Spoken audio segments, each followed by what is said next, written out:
முருகனை உடனே அடைந்திட விழைகின்றான். இவ்வுடல் சாகும் வரை காத்திருக்க விருப்பமில்லை. அவன் முனைப்பாகவும் இடைவிடாதும் தளராமலும் வேலின்மேல் செய்யும் தியானத்தில் நல்ல முன்னேற்றம் அடைந்திருக்கின்றான். அதனால் அவன் முக்திக்கு மிகவும் நெருங்கியிருப்பதை உணர்கின்றான்.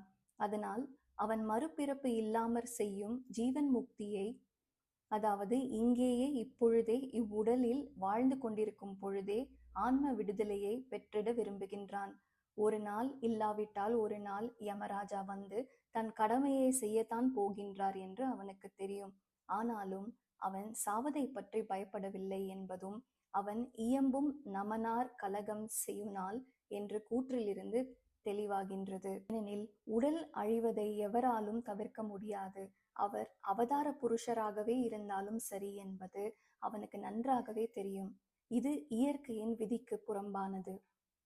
இங்கேயே இப்பொழுதே மோட்சம், ஜீவன் முக்தி என்றால் மோட்சமானது ஏதோ ஒரு குறிப்பிட்ட இடத்திலோ சமயத்திலோ அடையப்படுவதென்பது அர்த்தமல்ல. அது இடம் நேரம் ஆகிய வரையறைகளுக்கு உட்படாமல் அவற்றை கடந்து செல்வதாகும்.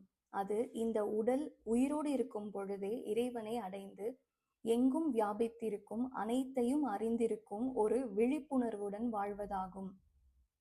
ஒரு ஜீவன் முக்த யோகி ஒரே சமயத்தில் எல்லாவற்றையும் அறிகின்றான்.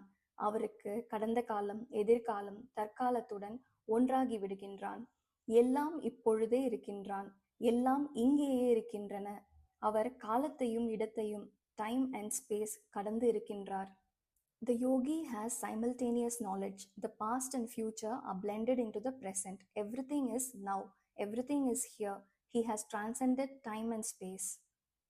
சரணங்களிலே கா கா என்னை உனது திருவடிகளில் பாதுகாப்பாயாக பாதுகாப்பாயாக. கா என்றால் பாதுகாப்பது. கா கா பாதுகாப்பாயாக என்று இருமுறை வேண்டுவது.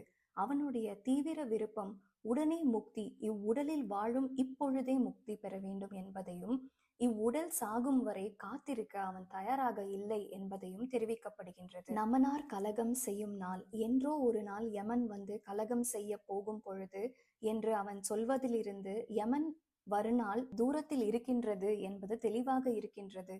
எனவே இங்கு செய்யப்படும் பிரார்த்தனை இறப்பதிலிருந்தோ அல்லது யமனிடமிருந்தோ தன்னை காத்து கொள்வதற்காக செய்யப்படுவது அல்ல. உடனே உயிருடன் வாழும் இப்பொழுதே முக்தி பெறுவதற்கும் அதன் மூலம் உயிர் சாகாது இருப்பதற்கு, அதாவது மறுபிறப்பிலிருந்து விடுதலை பெறுவதற்கும் செய்யப்படும் பிரார்த்தனை.